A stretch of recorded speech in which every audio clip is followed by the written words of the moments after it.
யாழ் பல்கலை மாணவி திடீர் மரணம் தொடர்பில் சகோதரி எழுப்பியுள்ள குற்றச்சாட்டு. உலகத் தமிழ் பேரவையினர் இமாலய துரோகிகள் என புகைப்படங்கள் மீது முட்டை வீச்சு தாக்குதல். சுனாமியில் உயிர் நீத்தோருக்கு நாடளாவிய ரீதியில் அஞ்சலி நிகழ்வுகள். இலங்கை நேபாளத்துக்கு இடையில் இருதரப்பு புரிந்துணர்வு ஒப்பந்தம் கைச்சாத்து. தமிழ் முஸ்லிம் கட்சிகளுடன் பரந்துபட்ட அரசியல் கூட்டணி பாட்டாளி சம்பிக்க ரணவக்க. மீண்டும் குடும்ப ஆட்சியையோ பரம்பரை ஆட்சியையோ மக்கள் ஏற்படுத்திவிடக்கூடாது விஜயதாச ராஜபக்ச. ஜாலில் போதைப் பொருட்களுடன் கைதான இளைஞர்களுக்கு புனர்வாழ்வு. இலங்கையில் மின்சார பாவனையை தவிர்க்கும் மக்கள் அமைச்சர் காஞ்சன வெளியிட்ட தகவல். தொடர்பான விரிவான செய்திகள். தரமற்ற ஊசியை செலுத்தியதாலும் சரியான முறையில் சிகிச்சை வழங்காததினாலுமே தனது தங்கை உயிரிழந்துள்ளதாக உயிரிழந்த யாழ் பல்கலைக்கழக மாணவியின் சகோதரி குற்றச்சாட்டொன்றை முன்வைத்துள்ளார். யாழ் பல்கலைக்கழகத்தின் கலைப்பீட மாணவி குணரத்னம் சுபினா உடல் சுகையினம் காரணமாக தில்லிப்பளை வைத்தியசாலையில் அனுமதிக்கப்பட்டார். பின்னர் மேலதிக சிகிச்சைக்காக அவர் யாழ் போதனா வைத்தியசாலைக்கு மாற்றப்பட்ட பின்னர் கடந்த 23ஆம் தேதி இரவு சிகிச்சை பலனின்றி உயிரிழந்தார். இந்த சம்பவம் குறித்து ஊடகங்களுக்கு கருத்து தெரிவிக்கையில் குறித்த மாணவியின் சகோதரி இவ்வாறு குற்றச்சாட்டை முன்வைத்துள்ளார். கடந்த ஞாயிற்றுக்கிழமை தனது சகோதரிக்கு டெங்கு காய்ச்சல் ஏற்பட்ட நிலையில் சிகிச்சைக்காக தில்லிப்பளை ஆதார வைத்தியசாலையில் அனுமதிக்கப்பட்டார். இந்த நிலையில் கடந்த வெள்ளிக்கிழமை காலை 11 மணிக்கு மருத்துவர் பார்வையிடுவதற்கு வரும்போது பாந்தி ஏற்பட்டதால் அதற்கு ஒரு ஊசியை செலுத்துமாறு தாதியருக்கு கூறினார். இந்த நிலையில் குறித்த ஊசியை தாதியை செலுத்திவிட்டு போகும்போது மூச்சு திணறல், தலைவலி என்று எனது தங்கை துடித்தார். இதையடுத்து அவர் ஊசிக்கு எதிரான தடுப்பு மருந்து ஒன்றினை கொடுத்துவிட்டு அவசர சிகிச்சை பிரிவுக்கு கொண்டு சென்றனர். அதன் பின்னர் செயற்கை சுவாசம் பொருத்தப்பட்டது. பின்னர் மருத்துவர் இதே ஊசி ஏனையோருக்கும் ஏற்றப்பட்டது. ஆனால் உங்களது சகோதரிக்கு தான் ஒவ்வாமை ஏற்பட்டுள்ளது, ஒவ்வாமை ஏதாவது இருக்கிறதா என்று கேட்டார். ஆனால் ஏற்கனவே வைத்தியசாலையில் பதிவுகள் மேற்கொள்ளும் போது ஒவ்வாமை எதுவும் இல்லை என்று கூறினோம். பின்னர் யாழ்ப்பாணம் போதனா வைத்தியசாலைக்கு அனுப்ப உள்ளதாக கூறினர். பின்னர் தெல்லிப்பளை வைத்தியசாலையின் எந்தவிதமான ஆவணங்களும் யாழ் போதனா வைத்தியசாலைக்கு அனுப்பப்படாமலே சகோதரியை அனுப்பி வைத்தனர். இதயத்தை துளைப்பட வைப்பதற்காக கழுத்துக்கு கீழ்ப்பகுதியில் இருந்து துளையிட்டார்கள். ஏனென்றால் இதயத்தின் தசைநார்கள் இறுகிவிட்டன. ஆகையால் உடல் பாகங்களுக்கு இரத்தம் செல்லவில்லை. முகம் வெளிரி, கால்கள் மஞ்சள் நிறமாக மாற்றமடைந்தது.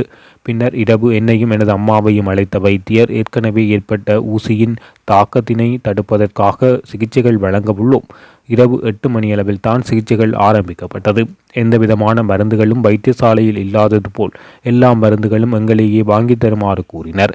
பின்னர் அடுத்த நாள் வைத்திய ஆலோசகருடன் பேசும்போது 90% அபாய கட்டத்திலிருந்து தற்போது 60% நிலைமைகள் சீருக்கு வந்துள்ளது. ஆகையால் பயன்பட தேவையில்லை என கூறினார். பின்னர் திடீரென செயற்கையாக இதயத்தை தொழிற்பட வைக்கும் மருந்தை குறைத்தனர். இவ்வாறு குறைத்ததால் 3 மணித்தியாலத்துக்கு திரும்பவும் அபாய கட்டத்துக்கு எனது சகோதரி சென்றார். இதன்போது ஏதாவது எனது சகோதரிக்கு நடந்துவிட்டதா தெரியவில்லை. எனது சகோதரிக்கு ஏற்கனவே செலுத்திய ஊசி என்ன என நான் வைத்தியரை கேட்ட வேளை அவர் என்ன ஊசி என்று கூறவில்லை. கண்ணுக்கு பிளாஸ்டர் போட்டு ஒட்டியிருந்தனர். பின்னர் இரவு எங்களை அழைத்த வேளை நாங்கள் போய் பார்த்தோம். வெண்டிலேட்டர் குழாயில் இரத்தம் காணப்பட்டது. ஊசி ஏற்றுவதற்கு முன்னர் செவ்வாய்க்கிழமை பரிசோதனைகள் செய்யப்பட்டது. ஆனால் புதன்கிழமை பரிசோதனை செய்யவில்லை. ஏனென்றால் மெஷின் பழுதாகிவிட்டதாக கூறினர். இரத்த அளவீடு பார்க்காமல், குருதி சிறு தட்டுகள் அளவு பார்க்காமல், டெங்கின் அளவுகள் பார்க்காமல் எவ்வாறு ஊசியை ஏற்றினார்கள். அத்துடன் ஏற்றப்பட்ட அந்த ஊசி தரக்குறைவான ஊசி என அறிய முடிகின்றது. போடப்பட்ட ஊசியின் பெயரோ அல்லது அது தொடர்பான விவரங்கள் எவையும் பதிவுகளில் இடம்பெறவில்லை. பிரேத பரிசோதனை அறிக்கையில் ஊசியின் தாக்கத்தினால் தான் எனது தங்கச்சி உயிரிழந்துள்ளதாக கூறப்பட்டுள்ளது. எனவே இவ்வாறான எந்த சம்பவங்களும் இனி நடக்கக்கூடாது எனவும் எனது சகோதரிக்கு நீதி வேண்டும் எனவும் தெரிவித்துள்ளார். வவுனியாவில் தொடர் போராட்டத்தில் ஈடுபட்டு வரும் காணாமல் ஆக்கப்பட்டோரின் உறவினர்கள் போராட்டம் ஆரம்பித்து 2500வது நாளான நேற்று திங்கட்கிழமை உலகத் தமிழர் பேரவையின் உறுப்பினர்களின் புகைப்படம் தாங்கிய பதாகையின் மீது முட்டை வீசி தமது எதிர்ப்பினை வெளிப்படுத்தினர்.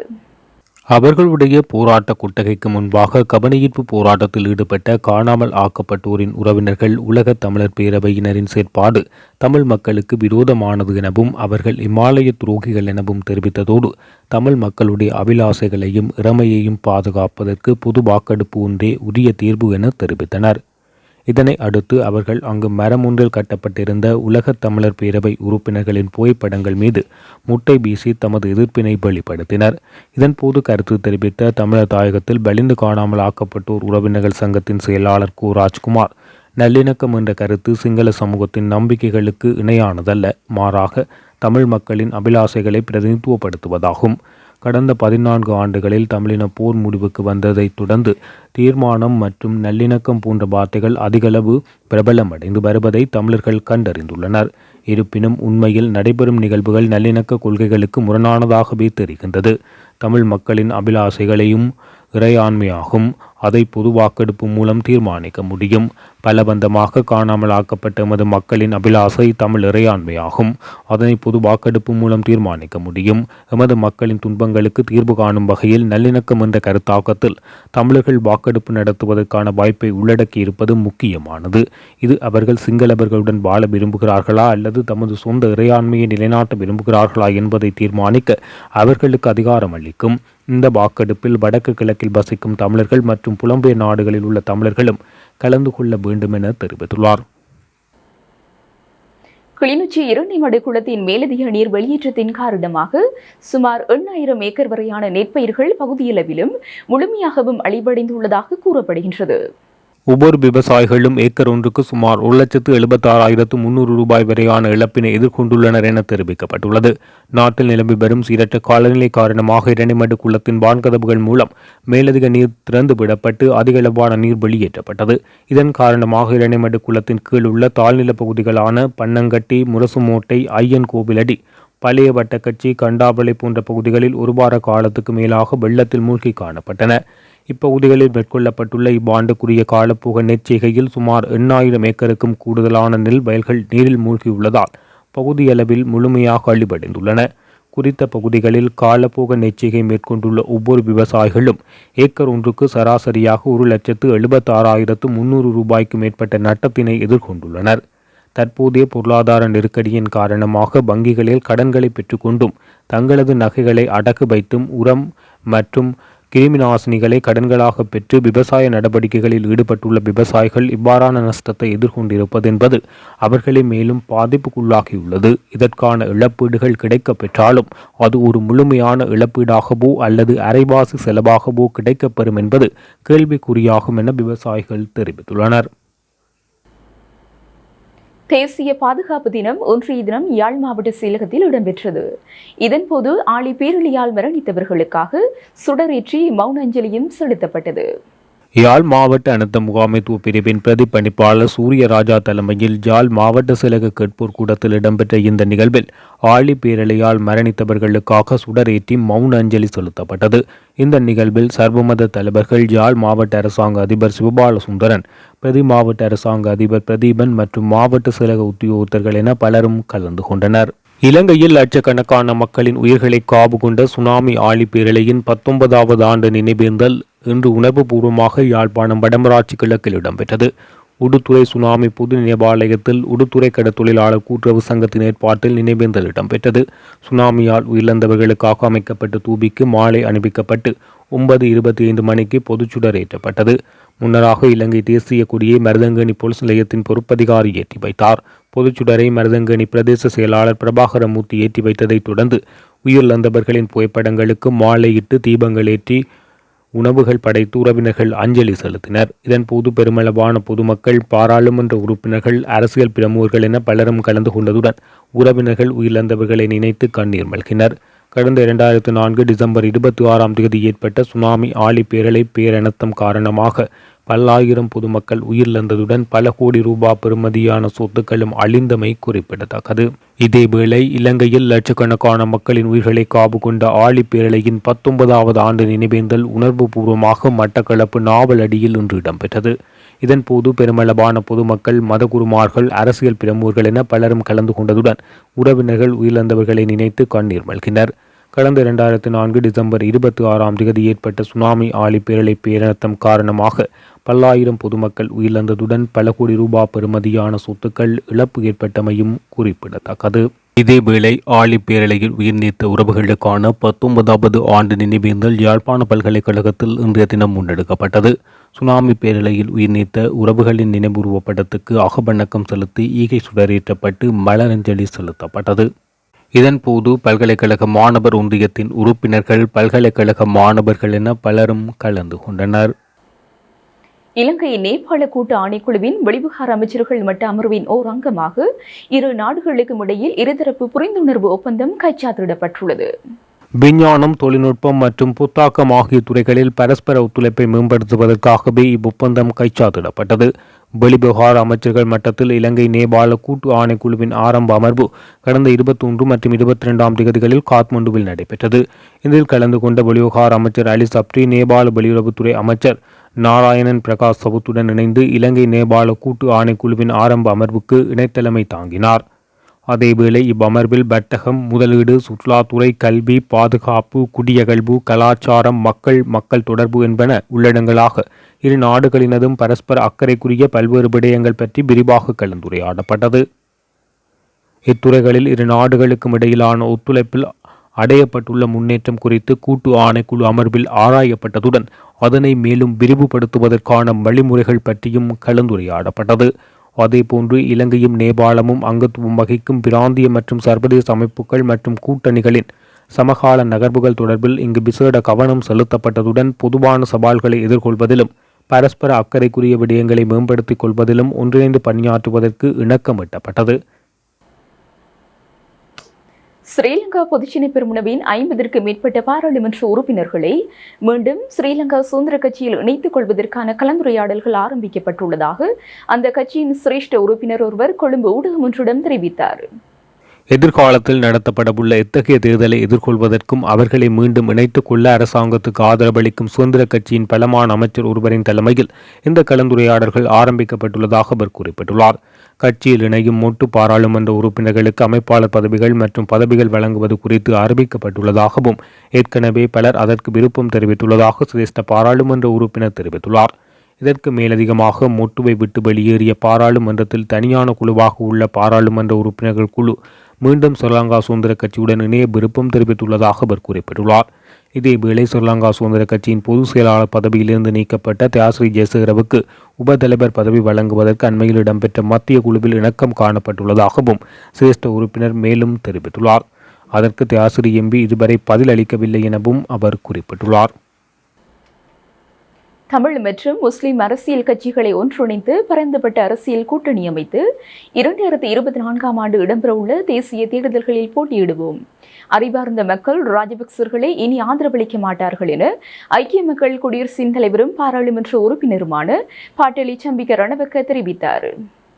2024ஆம் ஆண்டு தீர்மானம் மிக்கது. 2019ஆம் ஆண்டு 69 லட்சம் மக்கள் அரசியல் ரீதியில் செய்த தவறு காரணமாக பிரதிபலனை ஒட்டுமொத்த மக்களும் தற்போது எதிர்கொள்கிறார்கள்.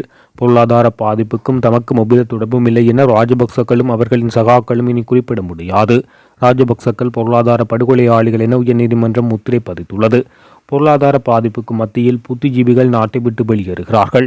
விசேட வைத்தியர்கள் வெளியேற்றத்தால் நாட்டின் சுகாதாரத்துறை மிக மோசமாக பாதிக்கப்பட்டுள்ளது. தற்போதைய நெருக்கடிகளை நினைவில் வைத்துக் கொண்டு அரசியல் ரீதியில் மக்கள் தீர்மானம் எடுக்க வேண்டும்.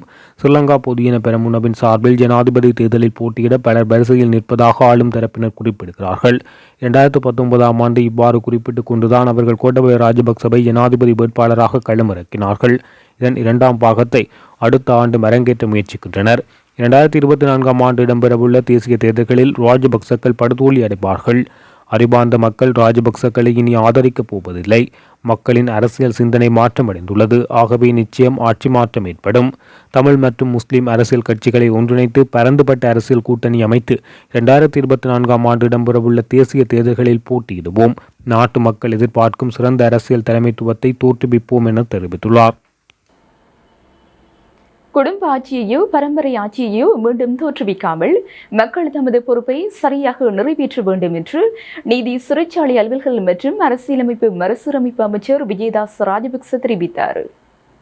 கடந்த 4 ஆண்டுகளாக மக்கள் துயரங்களையும் நெருக்கடிகளையுமே அனுபவித்து வருகின்றனர். தவறான ஆட்சியாளர்களிடம் நாட்டை ஒப்படைத்ததன் காரணமாகவே அனைத்து மக்களும் அந்த பாவத்தை அனுபவிக்க வேண்டி ஏற்பட்டது. 2024ஆம் ஆண்டு தேர்தலுக்கான ஆண்டாகும். அடுத்த வருடம் நிச்சயம் ஜனாதிபதி தேர்தல் இடம்பெறும். அதனை காலம் தாழ்த்தவோ மாற்றவோ வரைக்கும் அதிகாரம் இல்லை. மக்களுக்கு புதிய எதிர்பார்ப்புகளை எதிர்பார்க்கக்கூடிய ஆண்டாக 2024 அமையும். நாட்டை ஆதரிக்கின்ற சாதாரண மக்களின் பிரச்சனைகளை உணர்கின்ற, வீழ்ச்சியடைந்துள்ள பொருளாதாரத்தை கட்டியெழுப்பக்கூடிய, அறிவுள்ள, சர்வதேசத்துடன் கொடுக்கல் வாங்கல்களை மேற்கொள்ளக்கூடிய சிறந்த தலைவரை தெரிவு செய்ய வேண்டியது மக்களுக்கு வழங்கப்படும் பொறுப்பாகும். மீண்டும் வர்த்தகர்களிடம் நாட்டை கையளிப்பதோ, குடும்ப ஆட்சியை மேற்கொள்பவர்களை ஜனாதிபதியாக தெரிவு செய்வதோ, பரம்பரையில் உள்ளவர்களை தெரிவு செய்வதோ நாட்டின் எதிர்காலத்தை கேள்விக்குள்ளாக்கும் என்பதே மக்கள் அறிவுடன் சிந்தித்து தீர்மானம் எடுக்க வேண்டும். மக்களால் எடுக்கப்படும் எந்தவொரு தீர்மானத்தையும் நாம் ஏற்றுக்கொள்வோம். வரி அதிகரிப்பு காரணமாக மக்களுக்கு பாரிய நெருக்கடி ஏற்பட்டுள்ளமை உண்மையாகும். எனினும் நாம் அரசாங்கம் என்ற ரீதியில் விரும்பி அதனை செய்யவில்லை. இதற்கு முன்னர் காணப்பட்ட அரசாங்கங்கள் இழைக்கப்பட்ட பாவங்களுக்கு விமோச்சனம் தேடும் நிலைமை எமக்கு ஏற்பட்டுள்ளது. எனவே விருப்பமின்றியேனும் அந்த சுமையை நாம் தாங்கிக் கொள்ள முடியவில்லை எனில் எமது எதிர்காலம் நிரந்தரமாக கேள்விக்குறியாகிவிடும். அடுத்த வருடத்தின் முதல் 2 அல்லது 3 காலாண்டுகளில் இந்த சுமையை நாம் தாங்கிக் கொள்ள வேண்டும். அடுத்த வருடம் ஜனாதிபதி தேர்தல் நிச்சயம் நடைபெறும். பாராளுமன்ற தேர்தலை நடத்துவதா இல்லையா என்பதை கூற முடியாது. அது ஜனாதிபதியின் முடிவுக்கமையவே இடம்பெறும். எந்த தேர்தல் ஆனாலும் நாட்டுக்கு பொருத்தமான ஆட்சியும் தலைமைத்துவமும் தெரிவு செய்யப்பட வேண்டுமென தெரிவித்துள்ளார். இலங்கையில் கடந்த காலங்களில் நியமிக்கப்பட்ட அனைத்து ஜனாதிபதி ஆணைக்குழுக்களும் என்ன நேர்ந்தது என்பதை கண்டறிவதற்காக உருவாக்கப்பட்டதை தவிர அவை யார் அதனை செய்தது என்பதை கண்டறிவதை நோக்கமாக கொண்டிருக்கவில்லை என சர்வதேச உண்மைக்கும் நீதிக்குமான செயற்திட்டம் சுட்டிக்காட்டியுள்ளது. இலங்கை ஜனதா விமுக்தி பெரமுனவின் அட்டூழியங்கள் இடம்பெற்ற 1989 ஜூலை மாத காலப்பகுதியில் கம்பகா மாவட்டத்துக்கு பொறுப்பாக நியமிக்கப்பட்ட சாஜன் ரத்நாயக்க இன்னமும் பொறுப்பு கூறலுக்கு உட்படுத்தப்படவில்லை.